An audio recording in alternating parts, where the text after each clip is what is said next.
আসসালামু আলাইকুম। আমার চ্যানেলে আপনাদের সকলকে স্বাগত।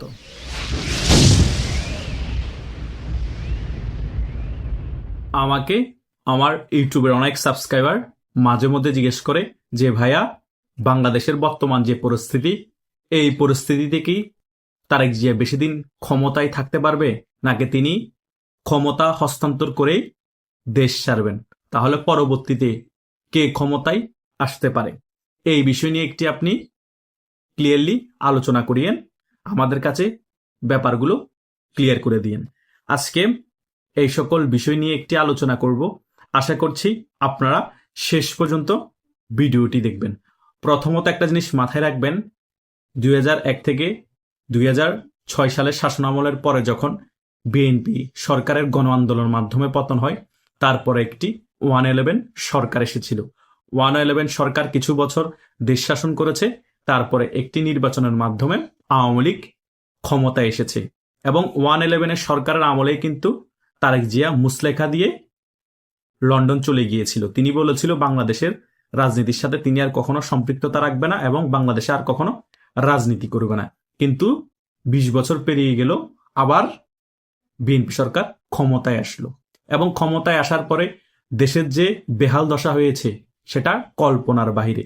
দেশ এখন দুর্ভিক্ষের কবলে পড়ে গিয়েছে, দেশের মধ্যে খাদ্য সংকট দেখা দিয়েছে, জ্বালানি সংকট দেখা দিয়েছে, গ্যাসের সংকট দেখা দিয়েছে, টিকার সংকট দেখা দিয়েছে এবং মানুষের দৈনন্দিন জীবনে যতগুলো প্রয়োজনীয় দ্রব্য আছে সকল কিছুরই সংকট দেখা দিয়েছে এবং জনরোষেরও সৃষ্টি হয়েছে এই 2 মাসের মধ্যে বিএনপি সরকারের উপর। বিএনপি সরকার আন্তর্জাতিক মহল থেকে কূটনীতিকভাবে চাপে আছে। এমত অবস্থায় তারেক জিয়া ধরিমা না কেঁদে বাঁচিয়ে অবস্থায় আছে। না পারতেছে গদি ছেড়ে বিদেশ পালিয়ে যেতে, না পারতেছে পদত্যাগ নিতে, না পারতেছে বাংলাদেশ আওয়ামী লীগের কার্যক্রমের উপর যে নিষেধাজ্ঞার বিল পাশ করিয়েছে সংসদে সেটা তুলে নিতে। এখন তাহলে তারেক জিয়া কি করবে? তারেক জিয়ার কাছে এখন 2টা পথই খোলা।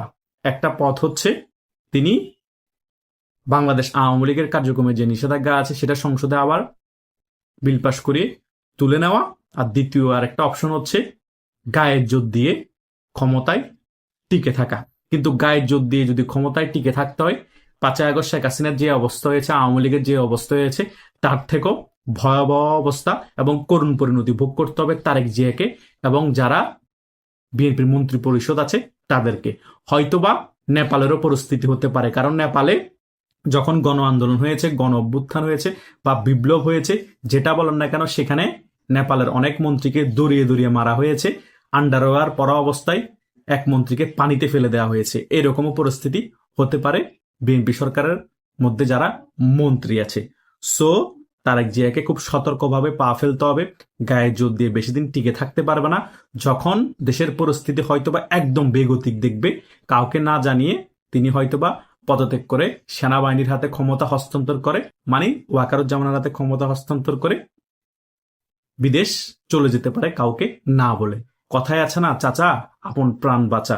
কারণ জীবন বাঁচলেই তো বাপের নাম। তিনি এর আগতে এরকম পরিস্থিতিতে মুসলেখা দিয়ে বিদেশ চলে গিয়েছেন, তো আর নতুন কিসের? সো যতদিন তিনি গায়ের জোর দিয়ে ক্ষমতায় থাকতে পারেন, আমুরা এবং মামুরা মিলে, ততদিন পর্যন্তই তিনি ক্ষমতায় থাকবেন। দেশের মধ্যে দুর্ভিক্ষে হোক, দেশের মধ্যে খাদ্য সংকট হোক, দেশের মানুষ মারা যাক, দেশের মানুষ আন্দোলন নামুক এবং আওয়ামী লীগ সংগঠিত আন্দোলন নেমে দেশ তছনছ করে ফেলুক, তারপরও তিনি আওয়ামী লীগের কার্যক্রম নিষেধাজ্ঞা তোলার পক্ষে থাকবে না। হয়তোবা শেষ পর্যায়ে যদি ক্ষমতার একটু মোহ থাকে যে 5টা বছর কোনোভাবে, অনেক বছর পরে ক্ষমতা এসেছি, 5টা বছর কোনোভাবে ক্ষমতায় থাকি, ভারতের কথা শুনে এবং বিভিন্ন আন্তর্জাতিক মহলের চাপ দেখে আমি আওয়ামী লীগের কার্যক্রম নিষেধাজ্ঞা তুলে দিলাম, পরবর্তী নির্বাচন পর্যন্ত আমরা ক্ষমতায় থাকি, এরপরে একটা আমি ফ্রি অ্যান্ড ফেয়ার ইলেকশন দিয়ে দিব, যে ক্ষমতায় আসে সেই দেশ পরিচালনা করবে। তাহলে হয়তোবা দেশে থাকতে পারবে, পদত্যাগ করে কাউকে না জানিয়ে বিদেশ পালিয়ে যেতে হবে না এবং শেখ হাসিনার মতো 5 আগস্ট যে পরিণতি ভোগ করেছে আওয়ামী লীগ, সেরকম পরিণতি হয়তোবা বিএনপি এবং তারেক জিয়াকে ভোগ করতে হবে না।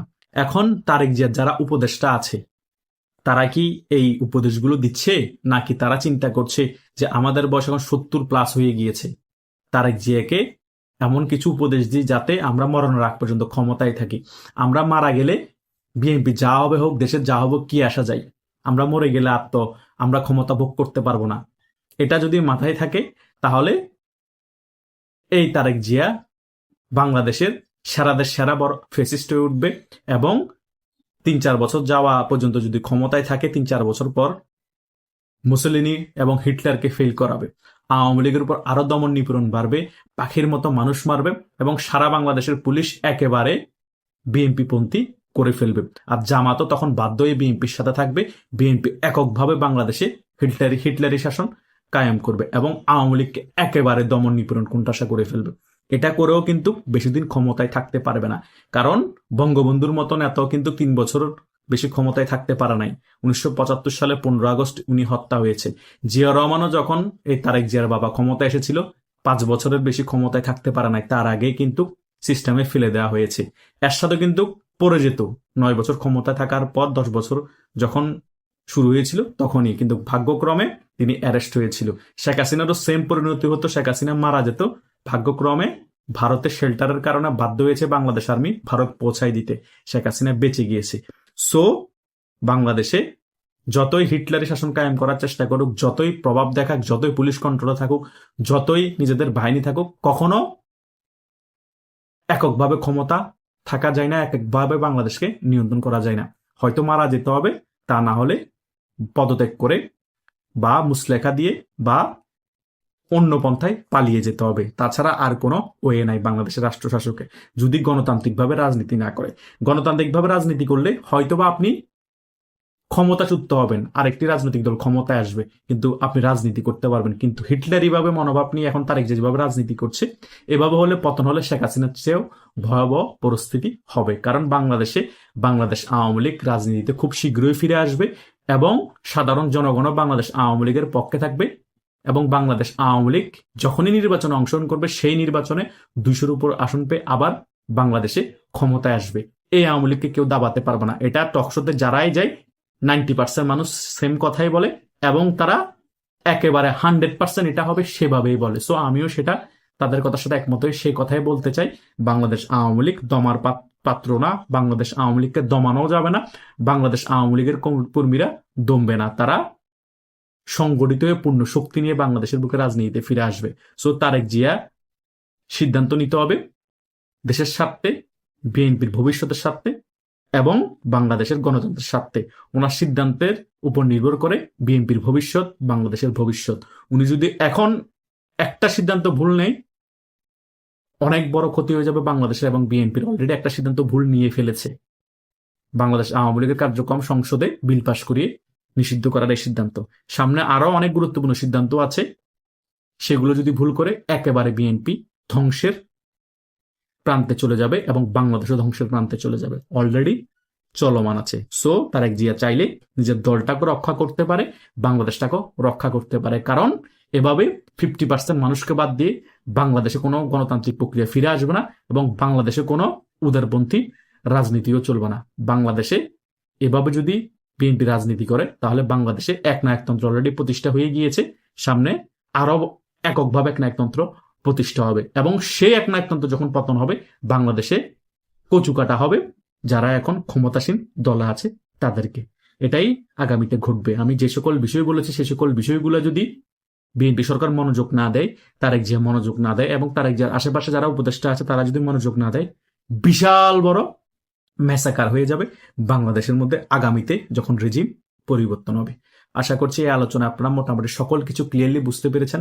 তবুও যদি আপনাদের কোনো কনফিউশন থাকে আমাকে এই ভিডিওর কমেন্ট বক্সে কমেন্ট করতে পারেন, আমি উত্তর দেওয়ার চেষ্টা করবো আপনাদেরকে। ধন্যবাদ সকলকে।